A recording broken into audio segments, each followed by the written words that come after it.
아버지 은혜를 감사합니다. 귀한 시간에 어려운 이때에도 우리의 충심을 다해서 하나님 앞에 찬양하게 하시고 이 시간 주의 말씀을 받습니다. 이 말씀이 우리의 삶 속에 기적과 은혜가 될 수 있도록 도와주시옵소서. 예수님의 이름으로 기도합니다. 아멘. 온풍기 꺼도 될 것 같아요. 평범한 인생을 살아가는 사람들이 추구할 수 있는 평범한 행복이 있다면 그것은 큰 병 없이 아마 그냥 일생을 살아가고 싶다라는 생각일 겁니다. 여러분, 질병이라는 것은 인생의 행복을 순식간에 이어가는 공적 일호라고도 할 수가 있죠. 특별히 난치의 질병의 경우에는 더욱 그렇습니다. 그것은 인생의 모든 것을 빼앗아 갈 수가 있기 때문에 그렇습니다. 자, 오늘 우리가 함께 읽었던 성경 본문에는 이런 난치의 질병에 맞서서 투병하고 있었던 아람, 지금의 시리아의 한 장군의 얘기가 기록이 되고 있습니다. 때는 BC 주전 849년부터 842년 사이에 어느 날이었습니다. 당시 시리아는 베나도 왕이 통치하고 있었고 이스라엘은 여호람 왕이 통치하고 있었습니다. 자, 본문에 나타난 주인공의 이름은 우리가 잘 아는 대로 나아만이에요. 자, 본문에 텍스트가 포함되어 있는 열왕기 하 5장은 이렇게 시작합니다. 우리 열왕기 5장 1절을 한번 같이 보실까요? 시작. 아람 왕의 군대 장관 나아만은 그 주인 앞에서 크고 존귀한 자니 이는 여호와께서 전에 그에게 아람을 구원하게 하셨습니다. 그는 큰 용사이나 나병 환자더라. 자, 이 사람은 행복할 수 있는 모든 조건을 다 갖추고 있던 사람이에요. 이 사람에게는 사회적인 지위가 있었습니다. 아람 나라의 군대 장관, 그러니까 요즘으로 말하면 국방부 장관쯤 되는 그런 사람이라고 성경은 기록하고 있습니다. 자, 그에게는 또 인간적인 특권이 있었는데 그는 왕의 절대적인 신임을 받고 있었던 사람입니다. 그 주인 즉 왕 앞에서 성경은 얘기하기를 크고 존귀한 자였다 그렇게 말씀합니다. 자, 그에게는 위대한 가치가 있었어요. 자기 민족이 국가적으로 어려울 때 아람 나라를 남국에서부터 구출한 일종의 히로인, 구국의 영웅이었습니다. 뿐만 아니라 그에게는 명예로운 타이틀이 주어졌습니다. 성경은 기록하기를 그는 용사이었다 그렇게 말합니다. 그러나 이 모든 명예를 다 누리고 있었음에도 불구하고 한순간 행복을 무너뜨릴 수 있는 결정적인 약점 하나가 그에게 있었습니다. 자, 오늘 본문은 이렇게 얘기합니다. 5장 1절에 보면 마지막 부분에 자, 무슨 단어가 등장하죠? 그는 뭐더라? 나병 환자더라. 그런데 우리나라 말에는 생략되어 있습니다만 나병 환자라는 단어 앞에 성경 원문에 보면 단어가 더 기록되어 있는데 그러라는 단어예요. 그러나 그는 나병 환자더라. 자기 모든 행복을 순식간에 무너뜨릴 수밖에 없던 인생의 딜레마. 그는 이 난치의 질병을 안고 있었습니다.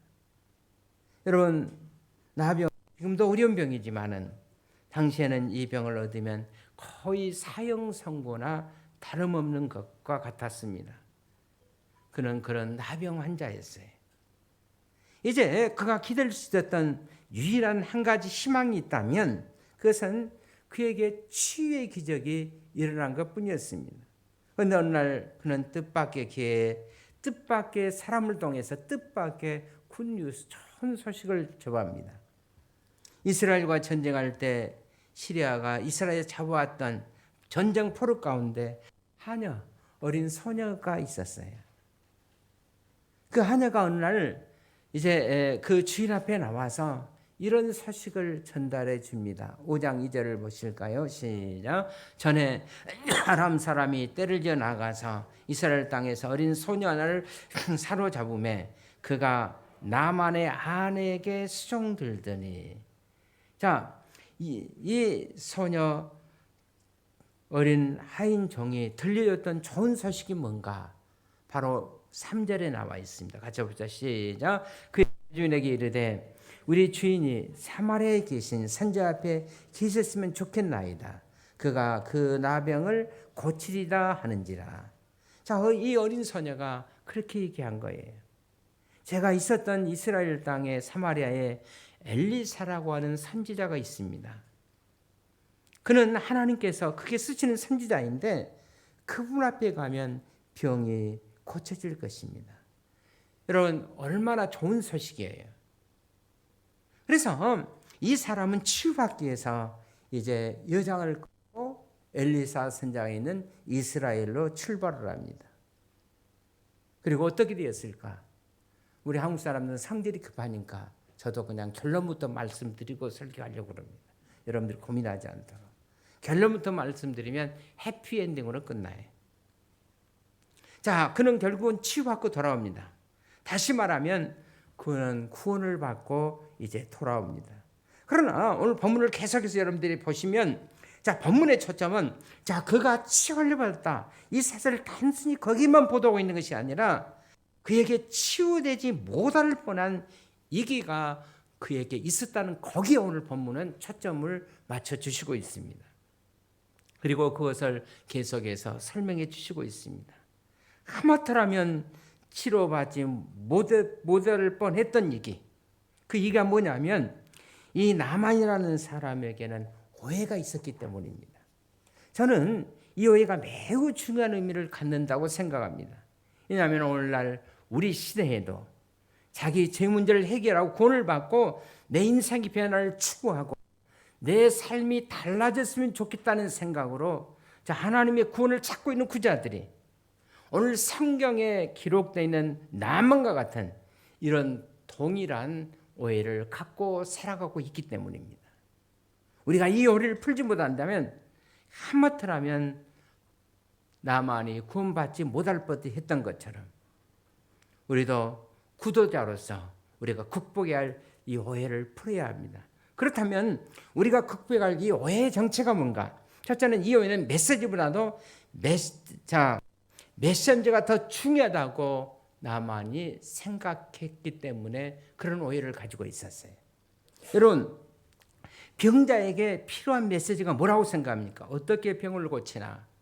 여러분, 그게 제일로 중요한 메시지가 아니겠어요?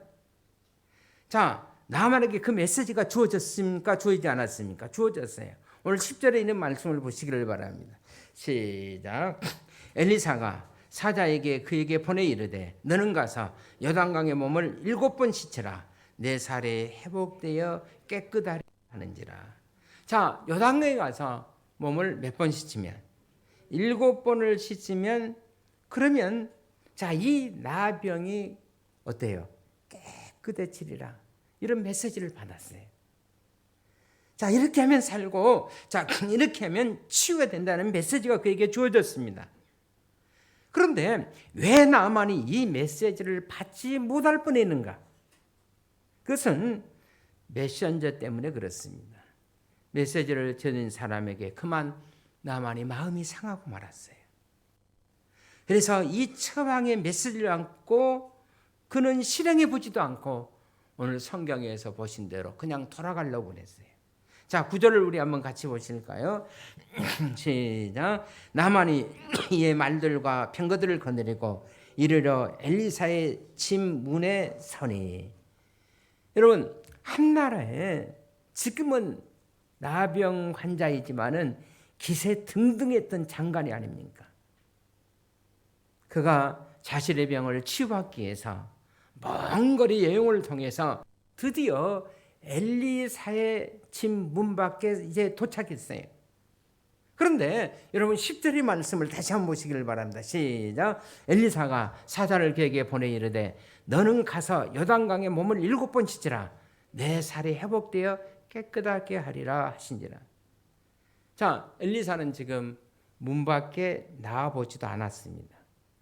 그리고 자기 제자를 통해서 그냥 메시지만 전달해 주었어요.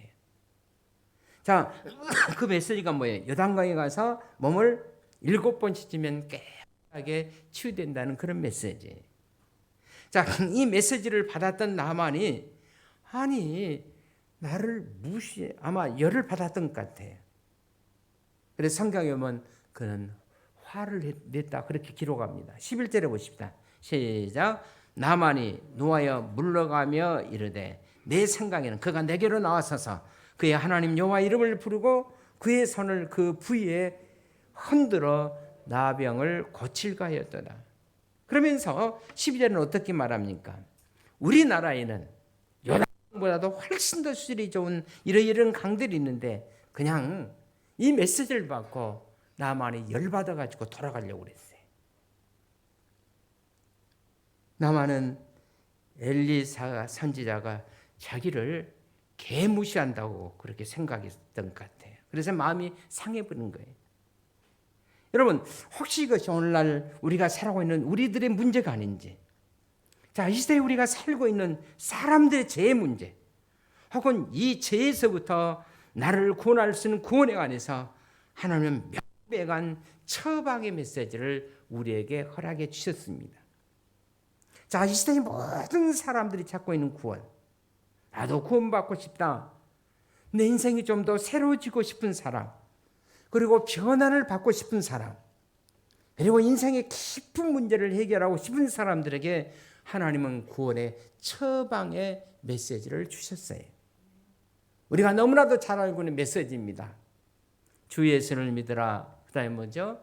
그리하면 너와 내 집이 구원을 받으리라. 주 예수를 믿으면 내가 구원을 받고 내 가정도 변화되고 너와 내 집이 구원을 받는다고 성경은 명확한 메시지를 우리에게 주셨습니다. 그런데 이 메시지를 받고 구원을 얻지 못합니까?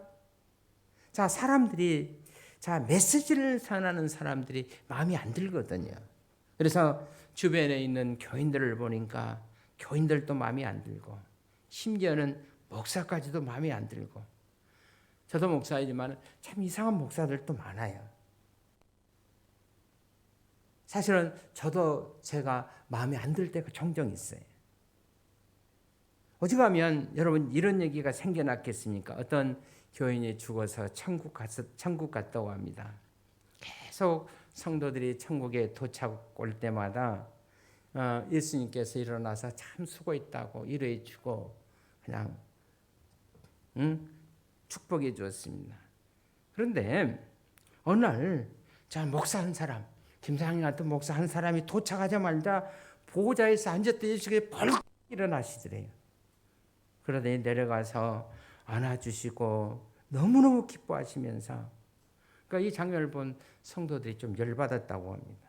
그래서 예수님에게 그 자리에서 항의해서, 아니 예수님 목사님들은 세상에서 잘 대접받았던 것 같은데 천국에 와서까지도 이렇게 사람 차별을 깁니까?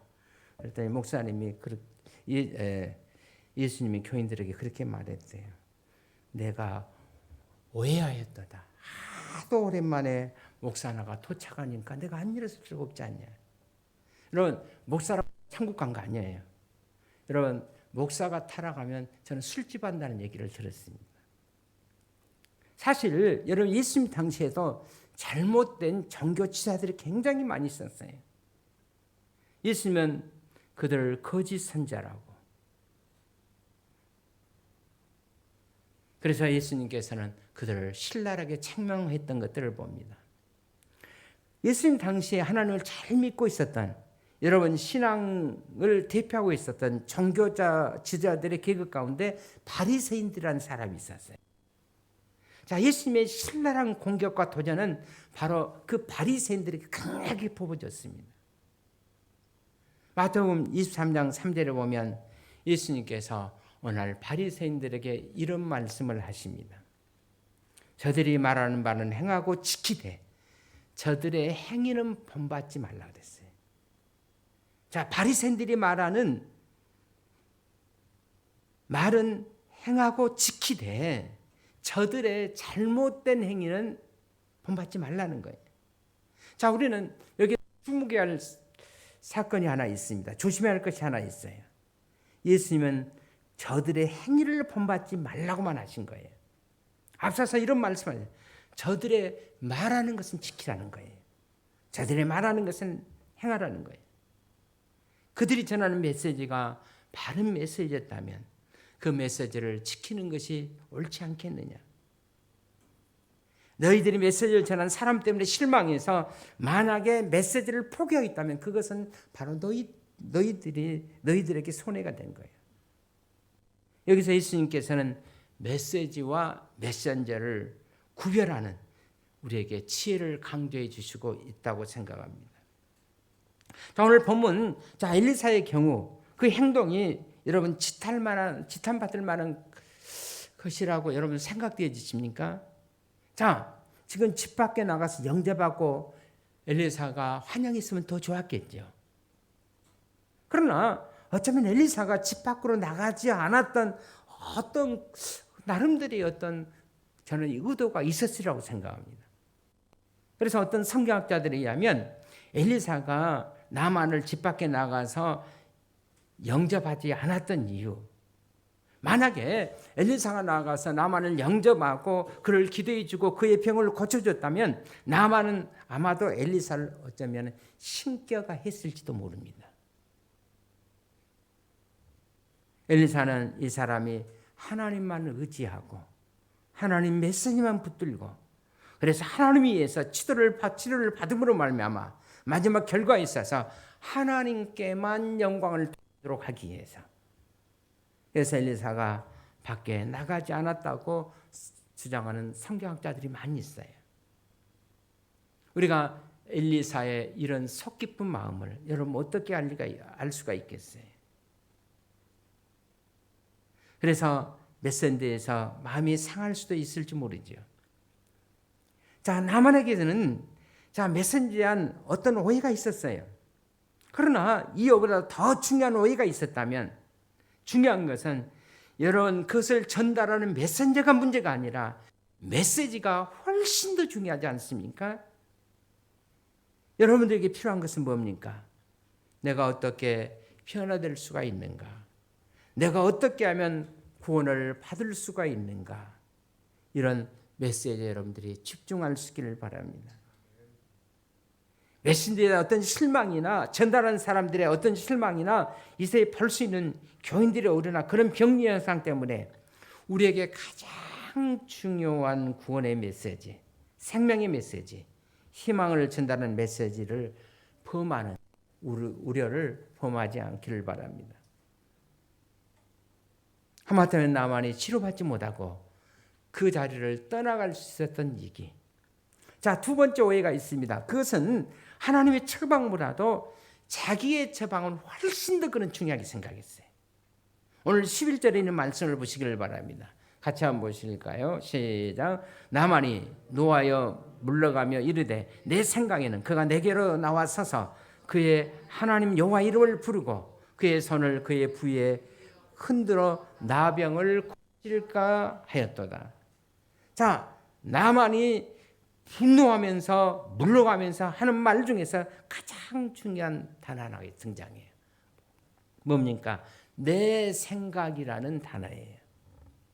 내 생각에는 제가 내게로 와서 나만은 이렇게 생각합니다. 내가 먼 길까지 저를 찾아왔는데 사실은 내가 저에게 이렇게 올 것이 아니라 시간한테 찾아왔어야지. 비록 나병 환자이긴 하지만은 그래도 내가 어떤 사람인가? 제가 내게 항속한 마음으로 내게 와서 한 배의 성을 얹고 안수해서 나를 고쳐줘야지.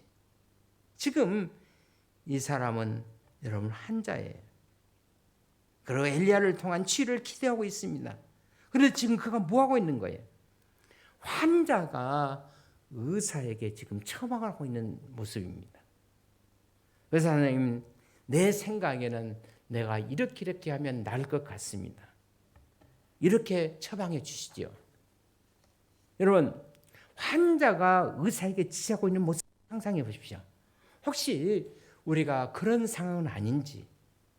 여러분, 사람들은 다 구원을 열망합니다. 그러나 사람들이 아직도 구원을 어디서 찾는 줄 아세요? 자기 안에서 찾고 있습니다. 자기 생각 안에서 구원을 찾고 있습니다. 내 생각에는 내가 이렇게 하면 구원받을 것이라고 그렇게 생각하면서 구원의 근거를, 구원의 처방을 자기 생각 안에서, 자기 사고 안에서 지금 찾고 있다는 것입니다.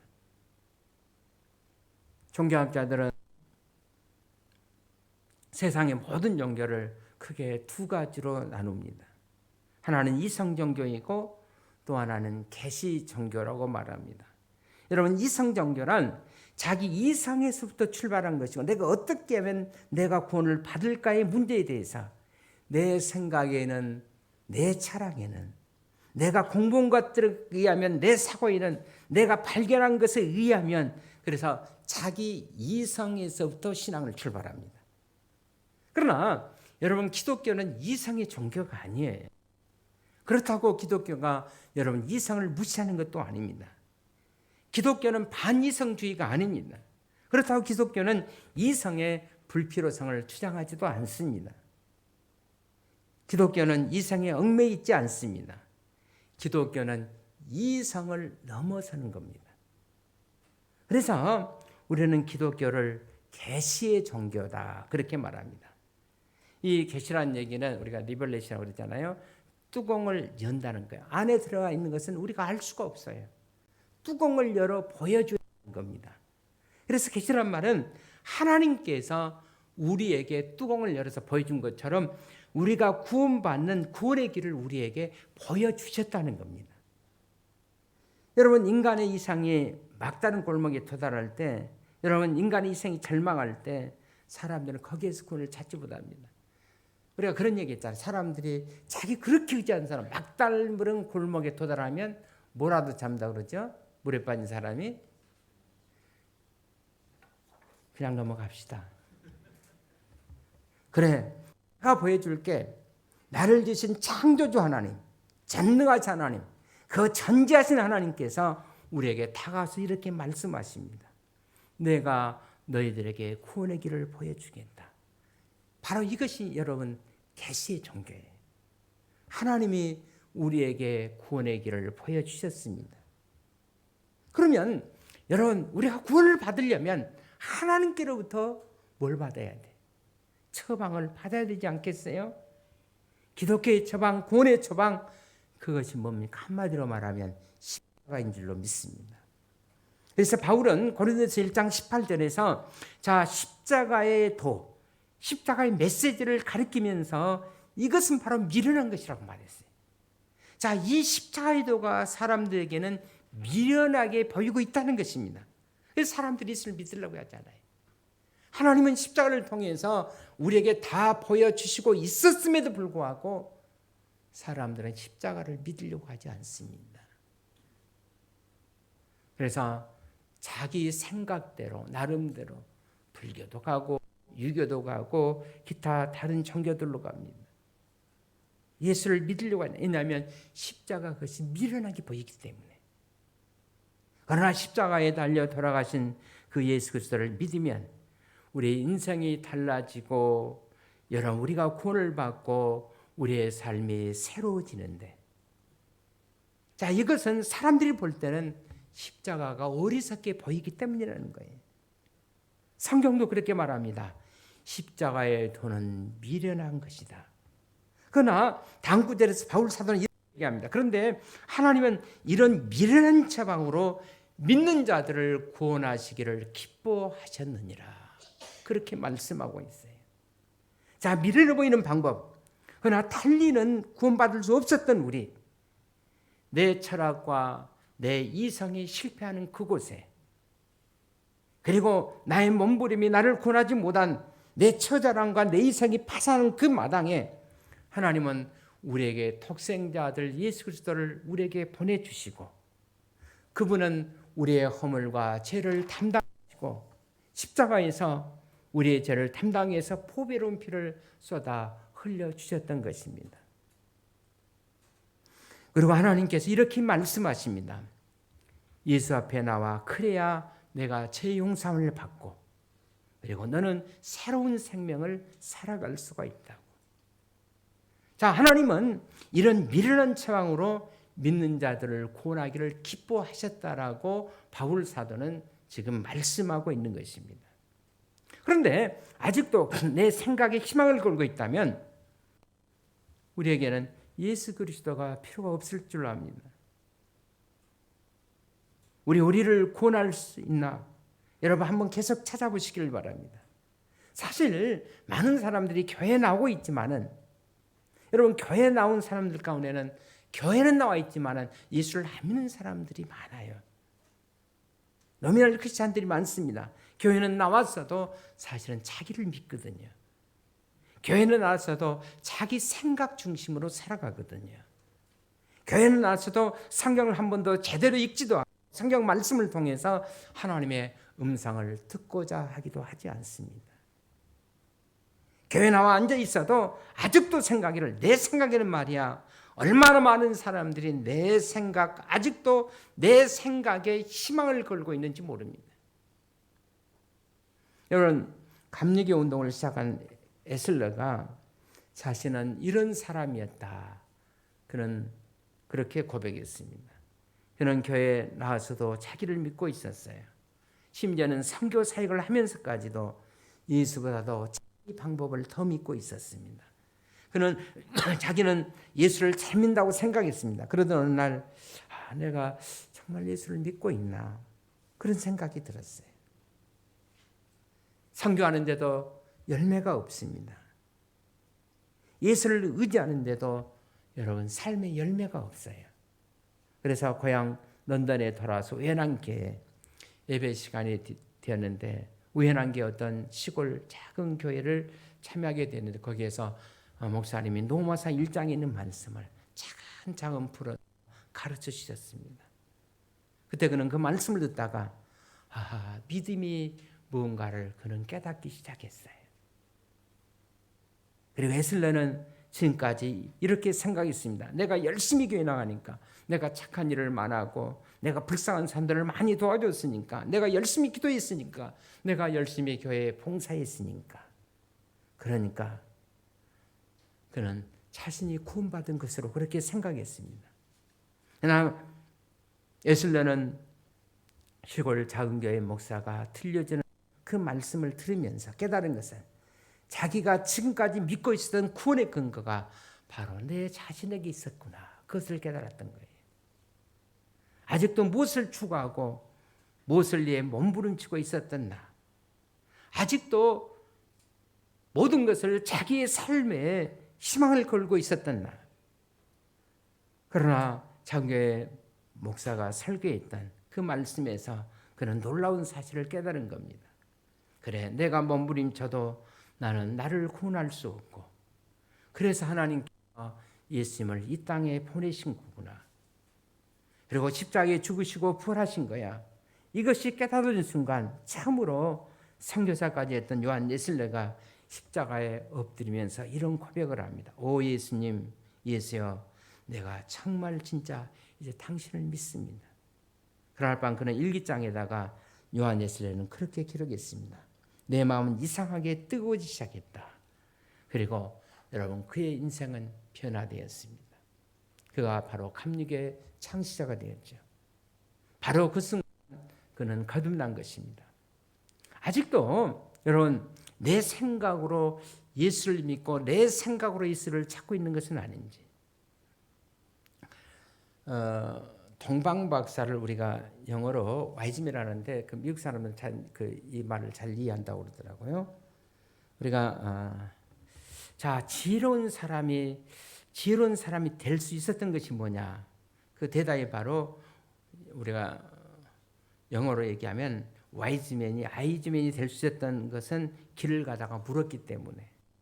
동방박사가 물었습니다. 자, 베들레헴으로 가는 길이 어디냐고, 구세주가 어디에서 태어났느냐고. 그는 아는 척하지 않고 물었어요. 그러니까 여러분, 지혜로운 사람은 계속해서 묻는 거예요. 저는 운전을 할 때 참 길을 잘 찾지 못해요. 특히 먼 길을 가면 걱정부터 생겨요. 그래서 될 수 있으면 차를 운전하지 않으려고 합니다. 그리고 운전하다가 어떨 때는 정말 잘못 갈 때가 너무 많아요. 한 번은 용산 한강을 건너서 다시 이제 우리 이쪽으로 광진 쪽으로 와야 되는데 쭉 와서 돌아야 되는데 용산에서 오면서 한강 건너가지고 용산에서 오면서 가서 유턴할 내려가다 봤더니 다시 그냥 반대 방향으로 화곡동 쪽으로 빠지. 그래서 분명히 그걸로 가면 된다고 그랬는데 그래서 다시 용산에서 건너가지고 다시 또 대교를 건너면서 한 번 더 가보자. 그래서 얘 화나서 그냥 하루 종일 돌았어요. 될 때까지 한 번 더 돌아보자. 근데 길이 잘못되어 있는 것이 한 번 더 가가지고 쭉 가서 돌아야 되는데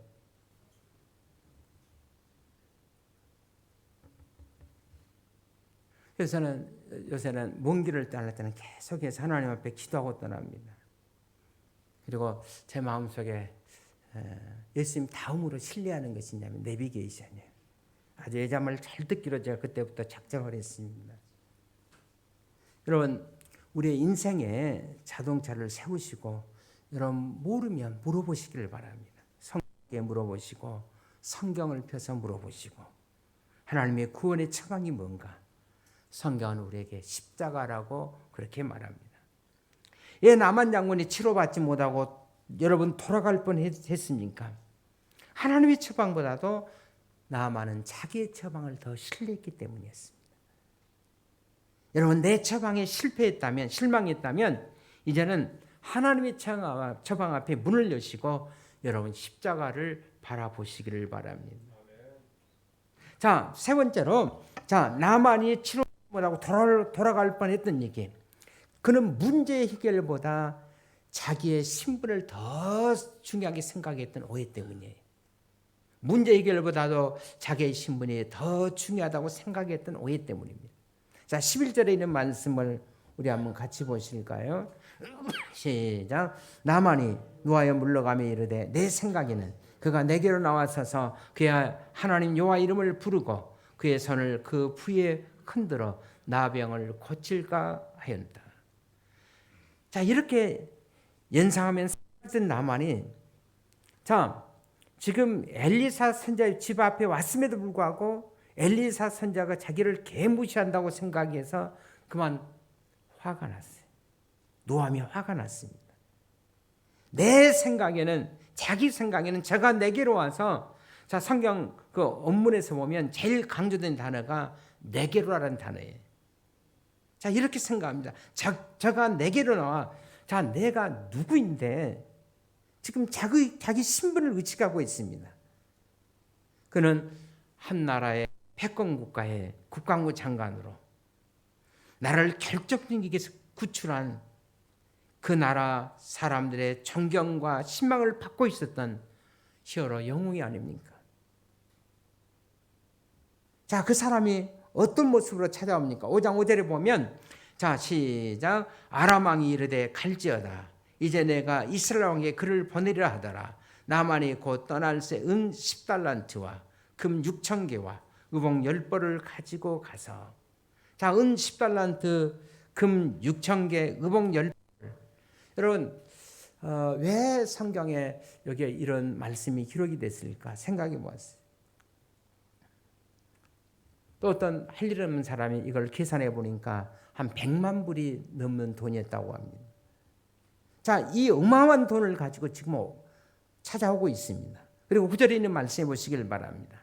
이에 나만이 말들과 병거들을 거느리고 지금으로 말하면 아주 값비싼 이 캐톨릭 차 몇십억 하는 캐톨릭 차 그런 게 다 가득가득 싣고 지금 엘리사 선자를 왔어요. 그런데 엘리사 선지자는 나 보지도 않고 엘리사의 제자가 나와서 하는 말이 그냥 요단강에 가서 몸을 7번 씻으라고. 아니 나만이 생각할 때 나를 이렇게 무시할 수가 있는가? 근데 그는 자기의 신분을 의식한 것입니다. 여러분 나만이 지금 왜 엘리사를 찾아왔습니까? 그가 찾아왔으면 병을 고치면 되는 거 아닙니까? 문제 해결되는 거 아닙니까? 그런데 왜 문제를 해결하지 못하고 여러분 오해 때문에 돌아갈 뻔했습니까? 자기 신분의식 때문에, 자기 체면의식 때문에. 여러분 사실 이 신분의식과 체면의식은 우리 한국 사람들처럼 민감한 사람들이 저는 없다고 생각합니다. 어떤 사람들이 잘못해서 붙들려가서 경찰에 수사받게 되면 카메라맨들 기자들이 와서 사진 찍으려면 어디부터 가리지요? 다 얼굴부터 가리더라고요. 그러니까 한국 사람들은 유달리 얼굴에 저는 민감한 민족이라고 그렇게 생각합니다. 그래서 얼굴에 대한 단어들이 많이 발달했어요. 얼굴을 들 수가 없어요. 별 낯이 없습니다. 뭐 이렇게 자, 내 얼굴에 좀 먹칠래 하지 말아다오. 내 얼굴이면 통하지 않는 것이 없다. 내 얼굴을 봐서 한 번만 부탁합니다. 면목 없습니다. 이거 면목대 가서 하면 안 되고. 여러분, 한국 사람들은 체면에 민감한 사람들이에요. 그런데 나만이 엘리사 앞에 왔을 때 장군으로 온 것이 아니거든요. 자, 엘리사가 하나님의 사람이고 병을 고치는 분이라면은 자, 치료받는 사람들에게 있어서는 장군이 아니라 지금 환자여야 합니다. 그렇습니다.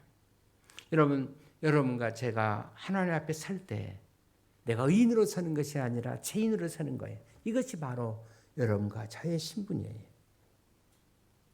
영국의 유명한 청교도 크로멜 장군이 교회 가서 예배를 드리는데 남루하고 차림을 한 사람이 그 옆에 앉으려고 하니까 안 된다고. 거기 앉지 말라고. 이때 크로멜 장군이 말하기를 그냥 놔두라고. 저 사람이나 나나 다 하나님 앞에서 죄인이라고.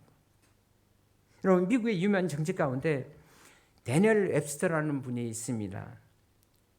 주로 워싱턴에서 활동하는 분인데, 자, 이분은 독실한 크리스찬이에요. 근데 이분은 주로 이제 어려운 교회들, 조그만 교회들을 찾아다니면서 예배를 자주 드렸다고 합니다.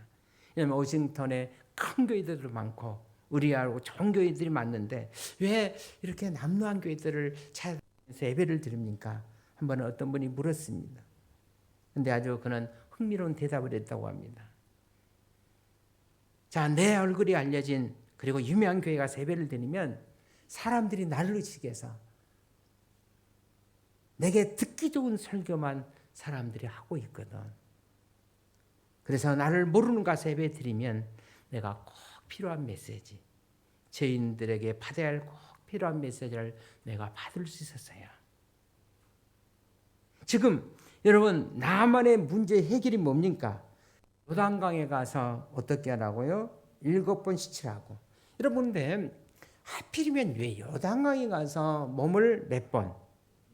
7번 씻으라고 얘기했을까요? 여러분, 나병 환자에게 정결 의식이 하면 레위기 14장에 보면 나병 환자들은 우선 먼저 자기 신분을 노출시켜야 돼요. 왜냐하면 전염성의 강한 병으로 그 당시에 생각이 돼요. 우리나라도 한참은 그런 분들이 뭐 소록돌지 뭐 이런 데 가서 집단 생활을 하도록 정부에서도 했잖아요. 우선 그 병을 사람들에게 알려야 합니다. 그래서 구약의 율법에 의하면 남의 환자들은 돌아다니며 사람들이 가까이 오지 못하도록 하기 위해서 나는 부정하다, 나는 부정하다 이렇게 소리를 치면서 사람들을 경계했습니다.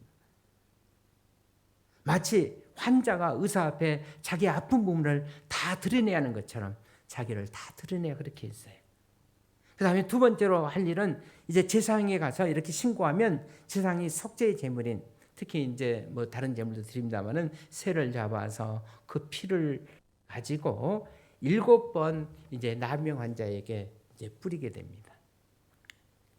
여러분, 자꾸 성경에 보면 7이라는 숫자가 등장하는 것은 여러분 7은 완전 숫자이거든요. 다시 말하면 하나님이 준비한 완전한 처방을 얘기하기 위해서 요단강에서 7번 씻으라고 그런 거예요.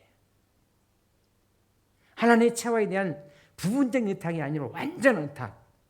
나도 예수 믿고 예수도 믿고가 아니에요.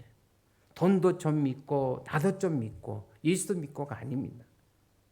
여러분, 내가 구하는 게 있어서는 그 어떤 것도 내게 가능하지 않습니다.